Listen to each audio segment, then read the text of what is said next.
Oke, mari kita langsung bahas ya. Kita semua tahu kesehatan itu penting. Tapi pernah nggak sih ngerasa kayak lagi berenang lawan arus? Seolah-olah semua yang ada di sekitar kita tuh sengaja dirancang buat bikin kita sakit. Nah, dalam pembahasan kali ini, kita akan bongkar realita itu. Dan yang paling penting, kita bakal cari tahu gimana caranya melawan balik. Kalimat ini benar-benar kena banget ke inti masalahnya. Kita tuh nggak sekedar milih makanan, tapi kita lagi dikepung. Coba deh bayangin, kamu masuk minimarket sambil tutup mata, terus asal comot satu barang. Kemungkinan besar yang kamu pegang itu bukan makanan beneran, tapi produk rekayasa industri. Jadi, siapa sih sebenarnya musuh yang nggak kelihatan ini?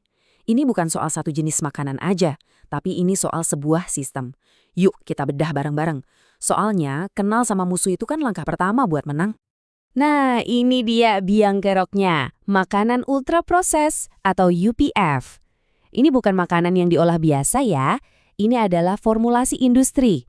Gini deh cara mikirnya, makanan asli itu bahannya cuma satu. Telur ya isinya telur, apel ya isinya apel. Kalau UPF, daftar bahannya bisa panjang banget kayak resep kimia. Dan semuanya itu dirancang cuma buat satu hal, bikin kita ketagihan. Dan musuh ini ada di mana-mana. Serius, gak cuma di kota besar, tapi udah masuk sampai ke desa-desa. Yang lebih parahnya lagi, makanan-makanan ini dijual dengan citra keren dan modern. Anak-anak jadi ngerasa kurang gaul kalau nggak jajan makanan kemasan. Ini udah bukan lagi soal pilihan, tapi udah jadi perang psikologis. Jelas ya, hidup di lingkungan se-ekstrim ini pasti ada harganya. Dan sayangnya, harga yang harus kita bayar itu kesehatan kita sendiri dan juga kesehatan generasi penerus kita. Coba kita lihat dampak nyatanya. Yang sekarang ini udah bukan hal aneh lagi, tapi udah jadi pemandangan sehari-hari. Nah, yang benar-benar bikin ngeri dari daftar ini adalah hal-hal ini tuh udah nggak bikin kita kaget lagi. Diabetes di anak kecil, cuci darah di usia muda, penyakit autoimun di mana-mana. Kita seolah menormalisasi kondisi-kondisi kronis yang harusnya bisa banget dicegah. Ini baru puncak gunung es dari masalah yang jauh lebih besar. Dan ini bukan cuma perasaan doang, angkanya beneran ada. Menurut data Kemenkes, hampir 60% perempuan di Indonesia itu kelebihan berat badan atau obesitas. 6 dari 10. Coba deh bayangin di lingkungan pertemanan kamu, di kantor, atau bahkan di keluarga. Angka ini bukan statistik di kertas. Ini epidemi yang terjadi di depan mata kita. Oke, cukup dulu kabar buruknya. Setelah kita lihat gambaran yang agak suram tadi, sekarang waktunya kita ngomongin soal harapan dan kekuatan. Senjata pertama kita yang paling ampuh itu bukan pil mahal atau diet yang ribet, tapi sesuatu yang udah kita punya dari sananya, kemampuan tubuh kita untuk bergerak. Yuk kita lihat gimana olahraga itu secara harfiah bisa jadi obat paling manjur yang diciptakan tubuh kita sendiri. Ini kedengarannya mungkin kayak judul berita yang lebay ya, tapi ada ilmu pengetahuan beneran di baliknya. Dan jawabannya dalam banyak hal adalah iya, bisa. Tubuh kita punya kemampuan luar biasa untuk menyembuhkan dirinya sendiri. Dan olahraga itu salah satu pemicu utamanya. Jadi gini cara kerjanya, bayangin tubuh kamu itu sebuah kota. Peradangan kronis itu kayak daerah kumuh, tempat penjahat, yaitu sel kanker, berkembang biak. Nah, pas kita olahraga, itu sama aja kayak perintah buat ngadain razia besar-besaran. Aliran darah yang kenceng, itu kayak polisi yang menyapu bersih jalanan. Sementara myokines itu adalah pasukan khusus yang dilepaskan otot buat memburu dan melumpuhkan para penjahat itu. Keren kan? Tapi gimana kalau kerjaan kita kantoran? Apa harus lari maraton tiap hari? Nggak juga. Coba lihat perbandingan ini. Sama-sama duduk 8 jam, tapi cuma dengan nambahin jeda singkat, cuma 5 menit tiap beberapa jam buat gerak dikit, jalan atau squat ringan, itu udah bisa banget ngelawan efek buruk dari kelamaan duduk. Perubahannya kecil banget, tapi dampaknya luar biasa besar. Simple, tapi sangat ampuh. Oke, senjata kita yang kedua, ini yang paling fundamental, makanan. Tapi dunia nutrisi itu kadang-kadang kayak hutan belantara informasi yang bikin pusing kan? Jangan makan ini, harus makan itu. Coba deh kita lupain dulu semua keribetan itu dan kita bedah beberapa mitos lawan fakta yang benar-benar penting.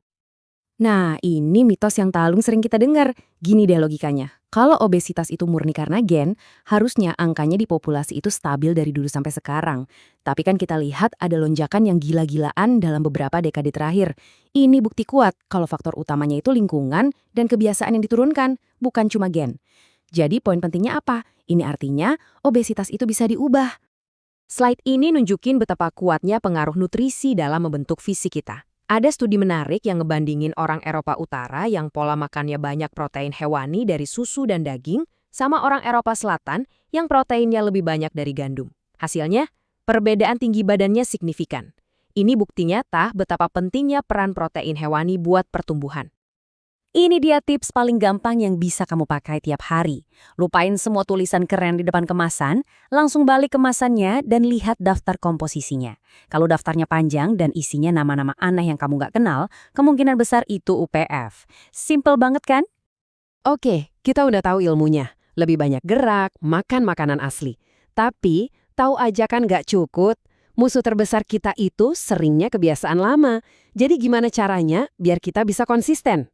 Jawabannya bukan cuma ngandalin tekad baja, tapi dengan cara merekayasa lingkungan di sekitar kita.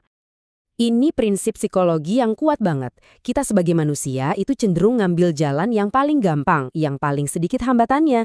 Jadi, daripada cuma ngandelin niat, kita harus pinter-pinter bikin pilihan yang buruk jadi susah dijangkau, dan pilihan yang baik jadi gampang banget buat dilakuin. Dan ini cara praktiknya di rumah. Aturan pertama, jangan pernah nyetok makanan sampah di rumah. Titik. Kalau nggak ada, ya kamu nggak bisa makan. Gampang kan? Itu namanya menciptakan penghalang. Sebaliknya, aturan kedua, penuhi kulkas dan dapur dengan makanan asli. Daging, telur, buah, sayur. Bikin pilihan sehat jadi pilihan yang paling gampang dan paling otomatis. Kita sampai di bagian akhir dan ini yang paling penting. Kita udah tahu masalahnya, kita udah tahu senjatanya. Tapi ada satu pola pikir terakhir yang harus kita punya biar bisa menang. Ini adalah sebuah realitas pahit yang justru akan membebaskan kita. Ini kenyataan yang mungkin agak sulit diterima. Akan selalu ada lobi-lobi dari industri besar yang kepentingannya berlawanan sama kesehatan kita. Aturan gizi bisa dibatalkan. Iklan yang menyesatkan terus berjalan. Artinya apa? Artinya kita nggak bisa nunggu diselamatkan. Kita harus nyelamatin diri kita sendiri. Jadi, saya mau tutup pembahasan ini dengan satu pertanyaan buat kamu renungkan. Setiap kali kamu memilih makanan, setiap kali kamu memutuskan untuk gerak atau mager, kamu itu lagi bikin sebuah pilihan. Apakah pilihan itu bahkan menjadikan kamu bagian dari statistik penyakit kronis? Atau apakah pilihan itu adalah sebuah tindakan perlawanan untuk merebut kembali kesehatan dan masa depanmu? Pilihannya selalu ada di tangan kamu, setiap hari, setiap saat.